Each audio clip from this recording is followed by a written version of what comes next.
America Iran के underground nuclear plant पे pickaxe mountain पर जल्द बड़ा हमला कर सकता है। पिकैक्स माउंटेन ईरान का रहस्यमय परमाणु ठिकाना माना जाता है, जो नतांज परमाणु केंद्र के पास पहाड़ के भीतर बनी गहरी सुरंगों का एक नेटवर्क है। इसे दुनिया के सबसे सुरक्षित परमाणु परिसरों में गिना जाता है, लेकिन यह सुरक्षित जगह अमेरिका की मिसाइलों के निशाने पर है, क्योंकि खबर है कि अमेरिका का अगला टारगेट पिकैक्स जो माउंटेन है वो हो सकता है या वो ही है। जी, आपको लग रहा है कि ऐसी स्थिति बन जाएगी? एक बंकर बस्टर है इनके ऊपर, इनके पास, अमेरिका के पास। अभी तक इनको पता नहीं होगा। पता ही होगा ना कि ये दो तीन चीजें हैं, मैं आपको बताता हूं।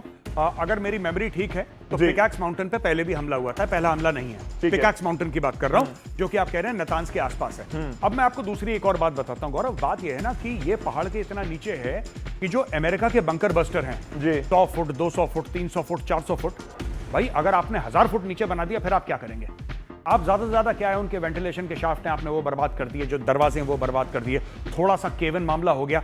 कोई भी वेपन हो जो नॉन न्यूक्लियर हो, नॉन न्यूक्लियर हथियार कितना भी तगड़ा हो, पहाड़ से थोड़ा ना लड़ लेंगे। Will you fight against a mountain? You can't fight against a mountain. तो देखिए, बेंजामिन नेतन्याहू का एक इंटरव्यू है, जब बोला कि आप न्यूक्लियर मटेरियल कैसे लेंगे, जी पूछा बेंजामिन नेतन्याहू से, ऑन रिकॉर्ड आप जाके यूट्यूब पे जो लोग हैं चेक कर सकते हैं। जब उनसे पूछा कि भाई ईरान के पास जो न्यूक्लियर मटेरियल है आप उसको लेंगे कैसे, तो बेंजामिन नेतन्याहू ने बोला कि जाके लेंगे। सिंपल सी बात है, you have to put people on the ground to take out the nuclear. ये मिसाइल फायर करके आप कैसे ले सकते हैं? हाँ, इतना कर सकते हैं कि आपने बहुत मिसाइल करी और वो चीज कलैप्स हो गई और वो चीज नीचे दब गई, वो अलग चीज है। पहाड़ का एक हिस्सा कलैप्स हो गया, आपने इतने बम मारे, इतने बम मारे, पहाड़ का कर पूरा सकता है। अमेरिका वो कर सकता है, उसके लिए ऑप्शन अगर उनको लगेगा ये बेटर ऑप्शन है तो वो ये कर सकते हैं। नहीं होगा, बिल्कुल। देखिए, कर तो कुछ भी सकते हैं, लेकिन वो चीज जो है ना वो वहां पे रहेगी और ईरान उसको निकालने की कोशिश करेगा। मैं एक और पॉइंट है कि ईरान का जो भी डिफेंस सिस्टम होगा वो उसके आसपास होगा डेफिनेटली। वो भी तो प्रोटेक्ट कर रहे होंगे ना अपने उस माउंटेन को। देखिए, ईरान माउंटेन का जिक्र, उनको भी पता है कि अमेरिका इसको टारगेट कर रहा है या करेगा। लेकिन ईरान का जो एयर डिफेंस है वो इतना मजबूत नहीं है जितना ईरानी एडवर्टाइज करते हैं। यस, ईरान का मिसाइल पावर और ड्रोन पावर जबरदस्त है, इसमें कोई डाउट नहीं है, लेकिन Iran is not exactly known for air defence. America जब एक्चुअली मिसाइल मारना शुरू करेगा, एयर स्ट्राइक्स करना शुरू करेगा, तो फिर बहुत मुश्किल हो जाएगा ईरान के लिए। लेकिन क्या वो 1000 फुट नीचे जाके बर्बाद कर सकता है? I don't think so. ये मुश्किल लग रहा है। ये मुश्किल है। चलिए मैं आगे बढ़ता हूं। अब मैं टोल की बात करूंगा, जिसकी ऑलरेडी थोड़ी सी बात हमने की थी, लेकिन ये 20% वाला मामला क्या है? ईरान और अमेरिका की जंग तेज हो चुकी है। केंद्र में है हॉर्मुज। जी हां, जहां का बॉस बनने के लिए अमेरिका और ईरान कुछ भी करने के लिए तैयार है। हद तो तब होगी जब अमेरिका के राष्ट्रपति ट्रंप ने ऐलान किया कि अमेरिका खुद को guardian of the Hormuz strait के रूप में स्थापित करेगा और हॉर्मुज में सुरक्षा व्यवस्था की लागत की भरपाई के लिए हॉर्मुज से गुजरने वाले हर कार्गो पर 20% शुल्क लगाएगा। ट्रंप ने यह भी कहा कि इस व्यवस्था को लागू करने की प्रक्रिया तुरंत शुरू की जाएगी, यानी कि बड़ी जल्दी हो जाएगी। मना कर रहे हैं मेजर गौरव आर्या, मैं देख रहा हूं अभी आपकी स्क्रीन के ऊपर नहीं आए, लाइए जल्दी से।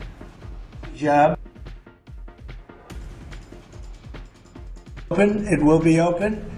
We've cut down their capability very substantially, but they're going to fight for a while. Our military has done a fantastic job.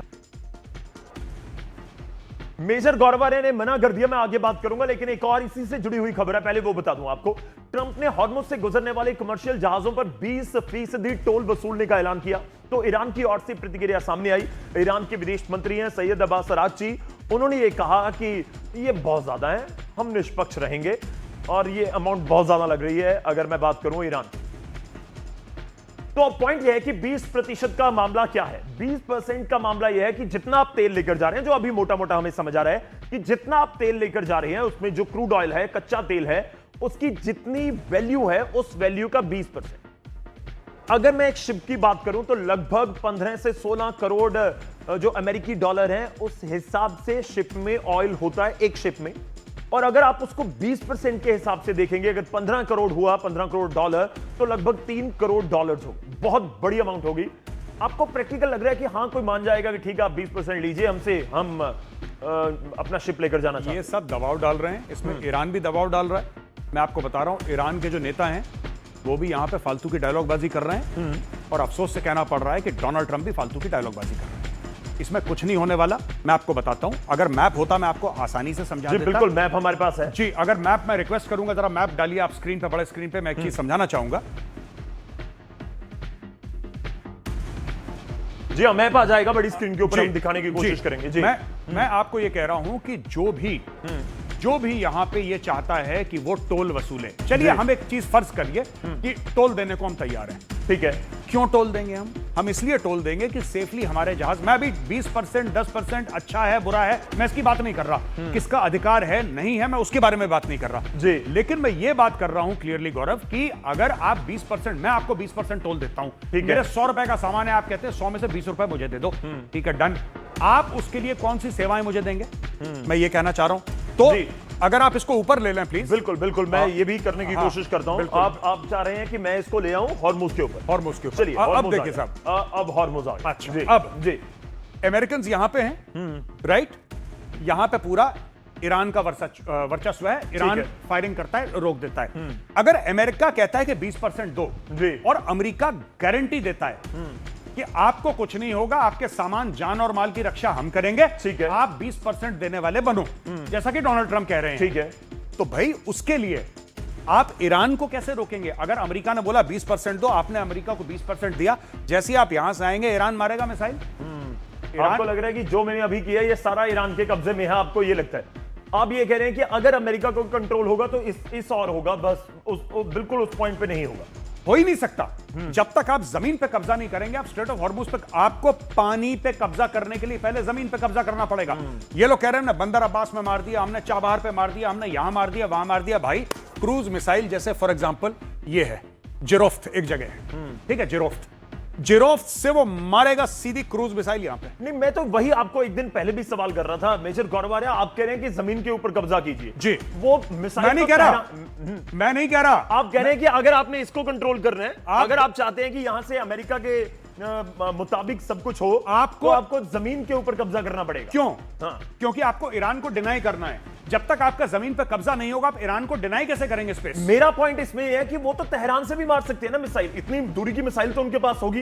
देखिए तेहरान से जो मिसाइल मारेंगे, आप कितना अंदर चले जाएंगे ना, 10 20 50 100 किलोमीटर 200 किलोमीटर आपने कब्जा कर लिया, उसके बाद तो बेसिकली आप भी वही कह रहे हैं जो मैं कह रहा हूं। मैंने तो सिर्फ जिरोफ तक बात करी जी। आप तेहरान चले गए। क्या उनके पास कैपेसिटी है तेहरान से स्ट्रेट ऑफ हॉर्मुज में मारने की? एब्सोल्युटली बिल्कुल है। जब वो एक्यूरेटली इजराइल पे मिसाइल मार सकते हैं जो कि हजारों किलोमीटर दूर है, क्या वो यहां पे नहीं मार सकते मिसाइल? बिल्कुल मार सकते हैं एक्यूरेटली, और वो मारेंगे मिसाइल। मैं वही कह रहा हूं, डोनाल्ड ट्रंप रोकेगा कैसे बॉस? डोनाल्ड ट्रंप, आप सीधी बात समझिए, डोनाल्ड ट्रंप रोक कैसे सकता है ईरान को? या तो पूरे ईरान पे कब्जा कर ले, क्या वो कर सकता है? Absolutely not, he cannot do it, he cannot take over the entire country. Iran is not Venezuela. Iran is a massive country भाई, बहुत बड़ा मुल्क है ईरान। आप ऐसे उसको, आप बिस्किट थोड़ा ना कि आप खा गए। अब आप बताइए, यहाँ पे ईरान कहता है कि चलो वो इस्फहान है, इस्फहान तो वो जगह है जो कि बड़ा फेमस है, हम लोग न्यूक्लियर के बारे में, इस्फहान से मारी मिसाइल उसने यहाँ पे सीधा कहानी खत्म कर दी। फिर आप मैं बिल्कुल कुल मिलाकर ये लिखना चाह रहा हूं, आप ये बताना चाह रहे हैं कि अमेरिका यहां पर अगर 20% वाला सपना देख रहा है तो भूल जाए, देखिए भूल जाए। अमेरिका, अगर मैं कहूं कि कौन टोल ले सकता है जी, ईरान और अमेरिका के बीच में, अगर बात हम लोग कहें, कंपेयर करें, ईरान टोल ले सकता है, ईरान की चांसेस ज्यादा हैं टोल लेने की बनस्पत की अमेरिका।